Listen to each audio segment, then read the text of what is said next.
Hello दोस्तों, मैं वीरेंद्र सिंह एक बार फिर से स्वागत करता हूं आप सबका आपके अपने यूट्यूब चैनल फिनिशर्स पे, जहां पे हम कंप्यूटर साइंस से रिलेटेड पूरा का पूरा सिलेबस जो है वो कवर कर रहे हैं और टेक्नोलॉजी से रिलेटेड सारे के सारे कोर्स बिल्कुल फ्री ऑफ कॉस्ट यहां पे आपको प्रोवाइड किया जा रहे हैं।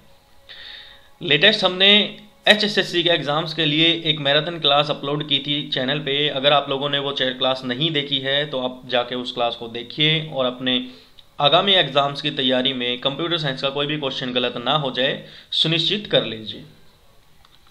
इससे पहले वाली वीडियो में हमने एक्सेल हम सीख रहे हैं, 2 लेक्चर्स एक्सेल के आ चुके हैं। बेसिक हमने थोड़ा बहुत उसमें पढ़ा था, सेल के बारे में, सेल फॉर्मेटिंग क्या होती है, और इंट्रोडक्शन हमने पढ़ा था। इस वीडियो में हम पेज सेटअप के बारे में देखेंगे और जब हम एक्सेल में कोई भी प्रिंट निकालते हैं तो वहाँ पे हमें क्या क्या प्रॉब्लम्स फेस करनी पड़ती हैं और प्रिंट पेज सेटअप में क्या क्या क्वेश्चंस एग्जाम्स में पूछे जाते हैं, उन क्वेश्चंस पे भी थोड़ा सा हम नज़र डालेंगे। तो सबसे पहले आप लोगों के सामने आपको दिख रहा है जैसे कि मैंने कुछ डिटेल्स डाली हुई हैं, serial number, name, class, roll number, fee, address, mobile number, unique ID, interest, game. तो सबसे पहले देखो, जब भी हम एंट्री करते हैं तो अगर आप डेटा एंट्री का काम करते हैं या करना चाहते हैं तो वहाँ पे फास्ट काम आप कैसे कर सकते हैं। आपने सेल 1 में लिखा 1, अगली सेल में लिखा 2, तो आप लोग इन दोनों सेल्स को कंबाइन करके पकड़िए और यहाँ बिल्कुल नीचे इसके राइट नीचे कॉर्नर में प्लस के साइन पे अगर क्लिक करके आप इसको नीचे तक ड्रैग करते हैं, आपको 20 एंट्रीज करनी है, तो आप वहाँ पे ले जाके छोड़ दीजिए। तो आप देख रहे हैं कि आपकी बिल्कुल 20 एंट्रीज यहाँ पे हो जाएंगी अपने आप ही। क्लास फर्स्ट है, मान लो हमें 20 स्टूडेंट्स का डेटा डालना है, तो यहाँ पे फर्स्ट क्लास है, तो हम इस फर्स्ट क्लास को यहाँ से पकड़ के जैसे ही नीचे ड्रैग करेंगे तो आपकी 20th क्लास तक देखो, फर्स्ट, सेकंड, थर्ड, फोर्थ सारे की सारी क्लास जो है वो आपकी आ जाती है। ऐसे ही आप यहाँ से इन सारी चीज़ों को पकड़ के अगर नीचे तक कॉपी करेंगे तो आपका एक पूरा डेटा जो है वो तैयार हो जाएगा। अब सबसे पहली बात आती है कि जैसे ही हम हमारा डेटा जो है वो एंटर कर लेते हैं, उसके बाद अगर हमें इसके ऊपर बॉर्डर देना होता है तो हम बॉर्डर कैसे देते हैं। देखो, जितना भी हमारा डेटा है हम पूरे डेटा को सिलेक्ट करते हैं। सिलेक्ट करने के बाद अब हमसे क्वेश्चन ये पूछा जाता है कि एक्सेल में डेटाबेस को बॉर्डर करने के लिए, बॉर्डर लगाने के लिए हमें रिबन में किस टैब के अंदर जाना पड़ता है, किस कॉलम में जाना पड़ता है। तो FONT फॉन्ट में यहाँ पे मैं लिख देता हूँ, border option is available in font column, कि बॉर्डर ऑप्शन जो होता है वो फॉन्ट वाले कॉलम में होता है। तो हम क्या करेंगे, हमारे पूरे डेटाबेस को सिलेक्ट करेंगे और बॉर्डर वाले कॉलम में जाके आपके पास बहुत सारे ऑप्शंस मिलते हैं आपको बॉर्डर के। ऑल बॉर्डर्स का जो ऑप्शन होता है उस पर जैसे ही क्लिक करेंगे तो हमारे पूरा डेटाबेस पे जो है वो बॉर्डर्स आ जाएंगी और थोड़ा सा अट्रैक्टिव दिखेगा हमारा डेटाबेस। अब बात आती है कि प्रिंट करने के लिए। देखो, प्रिंट करने के लिए जो शॉर्टकट होता है, प्रिंट शॉर्टकट, जो वो आपको पता है, Ctrl+P होता है। या तो Ctrl+P करके आप सीधा प्रिंट की कमांड निकाल सकते हैं, सीधा इस पे प्रिंट आ जाता है। ये एक्सेल 2010 का वर्जन में यूज कर रहा हूं, तो इस पे प्रिंट कुछ इस तरीके से दिखता है आप लोगों को, ठीक है। लेकिन अगर Ctrl+P नहीं करना है तो हम क्या करते हैं, हमारी फाइल पे क्लिक करते हैं और यहाँ पे हमारे पास प्रिंट की कमांड होती है, हम प्रिंट की कमांड पे क्लिक करके प्रिंट कर लेते हैं। लेकिन अभी जो है वो हमें प्रिंट नहीं करना है। अभी हम क्या देख रहे हैं, अभी हम पहले इसका देखते हैं प्रीव्यू। तो मान लीजिए हम Ctrl+P करते हैं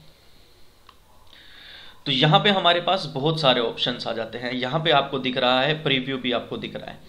तो हमारा serial number, name, class, roll number, fee, हमारा पूरा का पूरा जो डेटाबेस है वो हमारे इस एक पेज पे आ गया है।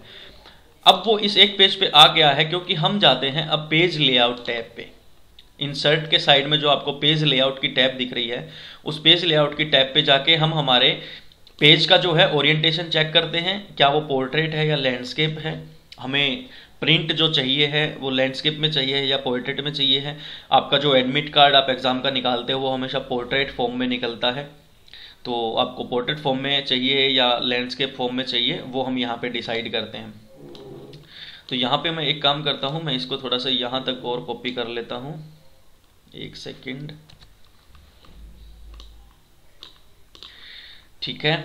उसके बाद हम हमारा साइज चेक करते हैं। साइज चेक करने का क्या मतलब है कि हमारे प्रिंटर में हमने पेजेस जो हैं वो किस साइज के डाले हुए हैं, तो उसके लिए हम पेज लेआउट में साइज पे क्लिक करके हमारा लेटर साइज है, हमारा A4 साइज है या हमारा कौन सा साइज है, हम वो साइज यहाँ पे सिलेक्ट कर लेते हैं।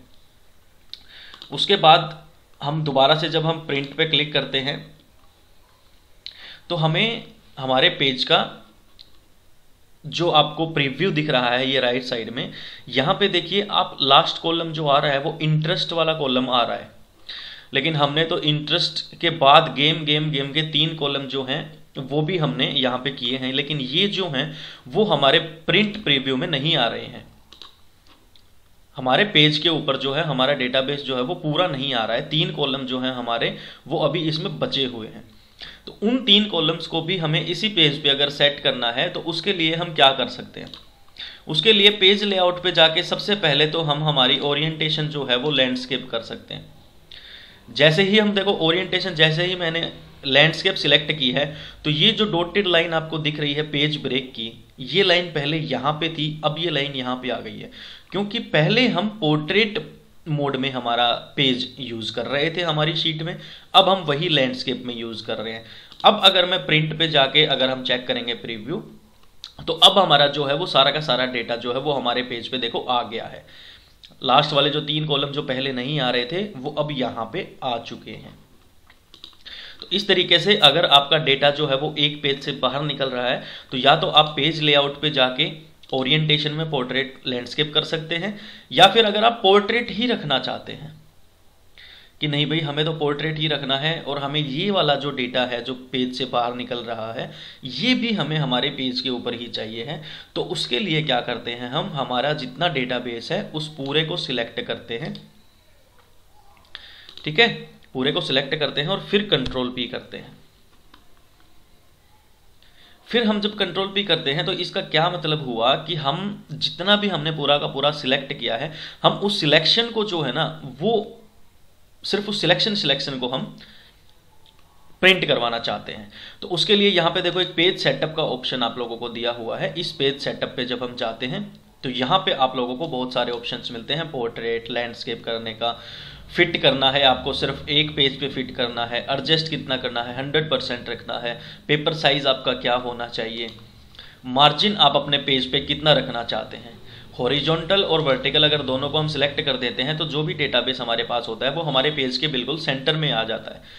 उसके बाद अगर हम टॉप से, राइट साइड से, बॉटम से और लेफ्ट से अगर सारी जगह से मार्जिन को बिल्कुल डिलीट कर देते हैं और फिर अगर हम ओके करके देखते हैं तो हमारे पेज का जो साइड वाला जो पोर्शन बचा हुआ होता है ना वो कवर हो जाता है, वो वेस्ट नहीं जाता है और वो खाली भी नहीं दिखता है। तो जितना भी हमारा डेटा होता है वो पूरा का पूरा हमारा जो है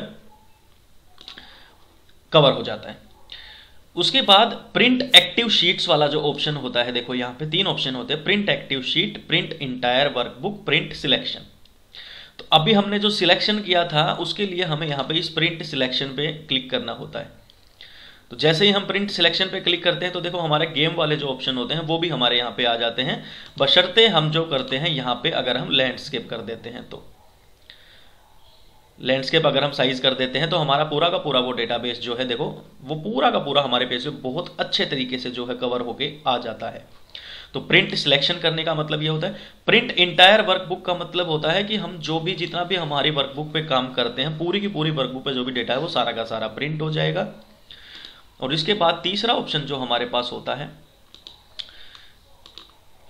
वो होता है हमारा active sheet, print active sheets, यानी कि अभी इस शीट पे जो हमारा काम चल रहा है और जितने पेज पे जो भी काम हम कर चुके हैं वो पूरा का पूरा अगर हमें प्रिंट कराना होता है तो हम प्रिंट एक्टिव शीट सिलेक्ट करते हैं।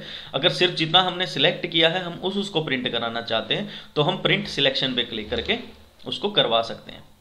उसके बाद सेकेंड ऑप्शन आता है आपका पेज, ब्लैंक टू ब्लैंक दिया हुआ है। तो यहाँ पे अगर आप पहले पेज से लेके पहले पेज तक ही प्रिंट कराना चाहते हैं तो आप 1 to 1 सिलेक्ट करेंगे। आप चाहते हैं पहले पेज से लेके चौथे पेज तक 4 पेज हमारे प्रिंट हो जाएं तो आप 1 से लेके 4 सिलेक्ट करेंगे।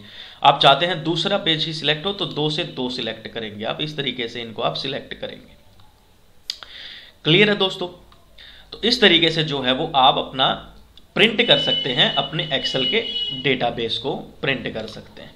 ठीक है दोस्तों, तो ये तरीका होता है हमारे एक्सेल में प्रिंट करने का। जो भी हमारे पास डेटाबेस होता है उसको सिलेक्ट करके प्रिंट करना है, बिना सिलेक्ट किए हुए प्रिंट करना है। एक पेज के अंदर है या एक पेज के बाहर है तो उसको एक ही पेज पे कैसे हम लेके आएंगे, तो ये तरीके होते हैं। अगर वीडियो अच्छी लगी तो लाइक जरूर करना दोस्तों, और अगर कुछ इन्फॉर्मेटिव लगा वीडियो में तो अपने दोस्तों के साथ इसको शेयर जरूर करना। Thank you so much for watching guys, and bye bye.